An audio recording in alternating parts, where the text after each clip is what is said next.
څه واقع شول څه واقع شول what happened دې مطلب دی چې څه واقع شول هیڅ هم واقع نشو هیڅ هم واقع نشو nothing happened زه موټر بایک چلوم I am riding a bike دوستانو د موټر بایک لپاره او د بایسکل لپاره موږ راید استعمالو سیده رایډینګ استعمالو او زه موټر چلوم I am driving a car زه موټر چلوم د موټر د هر قسمه موټر لپاره دوستانو موږ ډرایوینګ استعمالو صحیح ده د هر قسمه موټر لپاره موږ ډرایوینګ استعمالو زه طیاره چلوم I am flying in airplane دې مطلب دوستانو چې زه طیاره چلوم او د هر قسمه طیارې لپاره موږ fly استعمالو صحیح ده fly هغه هیڅوک نه لري She has no one هغه هیڅوک نه لري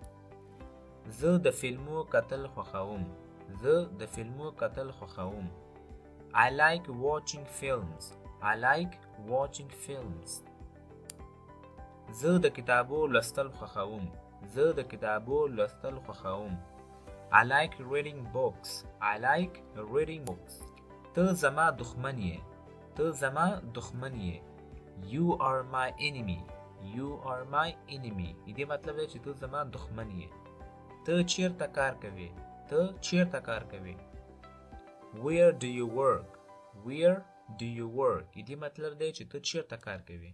زه د کار په تلاش کې یم I am looking for a job دې مطلب دی چې زه د کار په تلاش کې یم آیا ته فی الحال وزګار یې Are you free right now دې مطلب دی چې آیا ته فی الحال وزګار یې زه اوس ډیر مصروف یم I am quite busy now دلته quite مطلب ورکی ډیر quite مطلب دی ډیر صحیح ده یو quite دا چې د کچېرې دی په اخر کې ای راشي ای نو هغه بیغي مطلب دی به خاموش او دلته quite مطلب ورکوي ډیر I am quite busy now دې مطلب چې زه اوس ډیر مصروف یم ته کوم قسمه غانې خوښوې What type of music do you like ته کوم وخت تلویزیون ګورې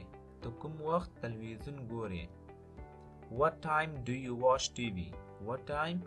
watch TV دې مطلب دی چې ته کوم وخت تلویزیون ګورې ته خال ته وګورې I watch TV at 8 p.m. دې مطلب دی چې زه په 8 بجو ټي وي ګورم دلته ما پښتو جملو سره لیکل نه سي دوستانو I'm sorry for that and PM استعمالیږي دې مطلب دی چې د شپې 8 بجې زه تلویزیون ګورم سي د PM د شپې لپاره استعمالیږي د ماسپښین 2 بجو نه تر ماخوستن 2 بجو پورې موږ PM استعمالو صحیح ده هغه بعد 2 نه بیا تر ماسپښین 2 پورې بیا AM استعمالیږي Thanks for watching خلته بل جمله ده بهر دې څوک غواړي Someone is calling you outside دې مطلب دی چې بهر دې څوک غواړي نو که دا ویډیو تاسو خوښ شوی دوستانو دا ویډیو سره لایک کړئ